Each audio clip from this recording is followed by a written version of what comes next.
నమస్కారం. ఈరోజు మనం బొబ్బిలి, గొల్లపల్లి మధ్య ఉన్న ఒక పురాతన ఆలయం గురించి మాట్లాడుకుందాం. నమస్కారం. అవును, శ్రీ దాడితల్లి అమ్మవారి దేవాలయం. దానికి దాదాపు 150 సంవత్సరాల చరిత్ర ఉందంట గదా. అవును, చాలా సుదీర్ఘ చరిత్రే. ముఖ్యంగా అక్కడ త్వరలో అంటే సెప్టెంబర్ 22, 2025 నుంచి శ్రీదేవి నవరాత్రి మహోత్సవాలు జరగబోతున్నాయి. ఆ అక్టోబర్ 3 వరకు ప్రతి ఏటా వైభవంగా చేస్తారు కదా. అవును, ఈసారి కూడా అలాగేనట. మనం ఈ లోతైన పరిశీలనలో ఆ ఉత్సవాల విశేషాలు, పూజల వివరాలు తెలుసుకుందాం. తప్పకుండా. అంటే ఈ 150 ఏళ్ల చరిత్ర ఉన్న ఆలయంలో నవరాత్రులు ఎలా జరుపుతారు, భక్తులు ఏం ఆశించవచ్చు అనేది ముఖ్యం కదా. కరెక్ట్. సరే, ముందుగా ఈ 9 రోజులు అక్కడ పూజలు ఎలా ఉంటాయి? అంటే ప్రతిరోజు జరిగేవి ఏంటి? ప్రతిరోజు ఉదయం 5 గంటలకే కార్యక్రమాలు మొదలవుతాయట. సహస్రనామార్చనతో ప్రారంభిస్తారు. సహస్రనామార్చన అంటే అమ్మవారి 1000 నామాలతో చేసే పూజ కదా? అవునవును, 1000 నామాలతో అర్చన, ఆ తర్వాత నైవేద్యం, ఇంకా అమ్మవారికి ప్రత్యేక అలంకరణలు కూడా చేస్తారు. ఓ, విశేషమేంటంటే ఈ 9 రోజుల్లో అమ్మవారిని మొత్తం 11 రకాల అవతారాల్లో అలంకరిస్తారట. 11 అంటే రోజుకొకటి కాకుండా అదనంగా కూడా ఉంటాయా? అవును, అలాగే అనిపిస్తోంది. బహుశా కొన్ని రోజులు 2 అలంకారాలుండొచ్చు, లేదా చివరి రోజు ప్రత్యేకంగా ఉండొచ్చేమో. ఆసక్తికరంగా ఉంది. సరే, ఇది ఉదయం పూట. మరి సాయంత్రం వేళల్లో? సాయంత్రం కూడా పూజలున్నాయి. సాయంత్రం 5 గంటల నుంచి శ్రీచక్రార్చన చేస్తారు. శ్రీచక్రార్చన. దాంతో పాటు విశేష అలంకరణ, హోమం కూడా నిర్వహిస్తారు. హోమం కూడానా? అంటే వాతావరణమంతా చాలా పవిత్రంగా ఉంటుందన్నమాట. నిస్సందేహంగా ఈ రోజువారీ పూజలు అక్కడ నిత్యం జరిగే భక్తికి నిదర్శనం. ఇవి రోజూ జరిగేవి. సరే, మరి నవరాత్రుల్లో ప్రత్యేకంగా చెప్పుకోవాల్సిన రోజులు ఏమైనా ఉన్నాయా? అంటే కొన్ని ప్రత్యేక పూజలు లాంటివి. ఉన్నాయి. ముఖ్యంగా 2-3 ఒకటి బుధవారం, అంటే సెప్టెంబర్ 24న. ఆ రోజు ఏం చేస్తారు? ఉదయం 11 గంటలకు అన్నపూర్ణాదేవి పూజ జరుగుతుంది. అది చాలా పెద్ద ఎత్తున చేస్తారట.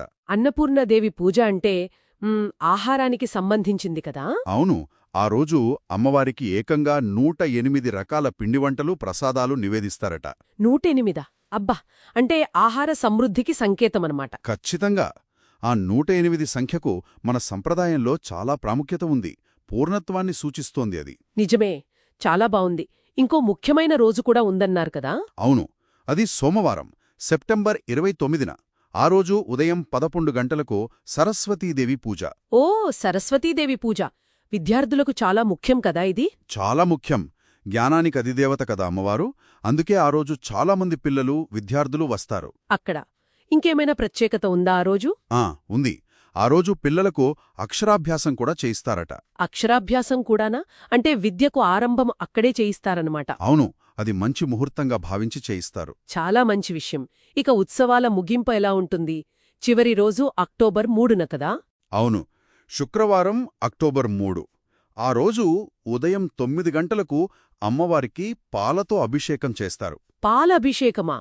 ఎంత పాలతో? 108 లీటర్ల పాలతో అభిషేకమంట. మళ్ళీ 108. భలే ఉంది ఈ పాలభిషేకం. శుద్ధతకు, సమృద్ధికి ప్రతీక అనుకోవచ్చా? అనుకోవచ్చు. మంగళకరంగా, శాంతంగా ఆ పాలభిషేకంతో నవరాత్రి ఉత్సవాలు పరిసమాప్తమవుతాయన్నమాట.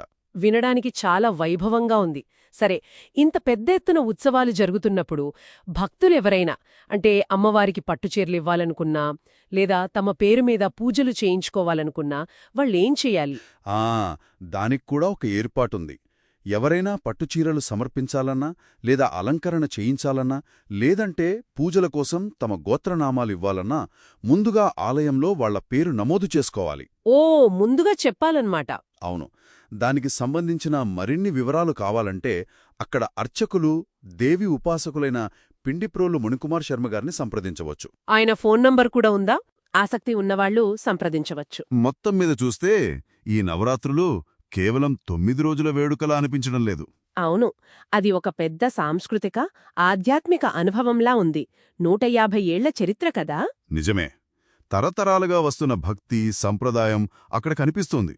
అన్నపూర్ణాదేవికి 108 నైవేద్యాలు, సరస్వతీదేవి పూజ, అక్షరాభ్యాసం, ఆ 108 లీటర్ల పాలాభిషేకం, ఇవన్నీ ఆ ఆలయ ప్రత్యేకతను చాటుతున్నాయి. అవును, ఒక పురాతన ఆలయంలో రోజువారీ నిరాడంబర పూజలు ఒకవైపు, ప్రత్యేక పండుగలకు ఇలాంటి వైభవమైన వేడుకలు మరోవైపు, ఈ రెండిటినీ సమన్వయం చేసుకుంటూ ఒక సంప్రదాయాన్ని కొనసాగించడమంటే అది అక్కడి ప్రజల విశ్వాసానికి, సంస్కృతికి అద్దం పడుతుంది కదా. ఖచ్చితంగా అది వారి జీవితంలో ఒక భాగమైపోయుంటుంది. నిజమే. ఆ ప్రాంత ప్రజల నమ్మకాలకు, ఆచారాలకు ఈ ఆలయం, ఈ ఉత్సవాలు ఎంత కేంద్రంగా నిలుస్తున్నాయో ఆలోచిస్తే చాలా గొప్పగా అనిపిస్తుంది. ఇది నిజంగా ఆలోచించదగ్గ విషయం.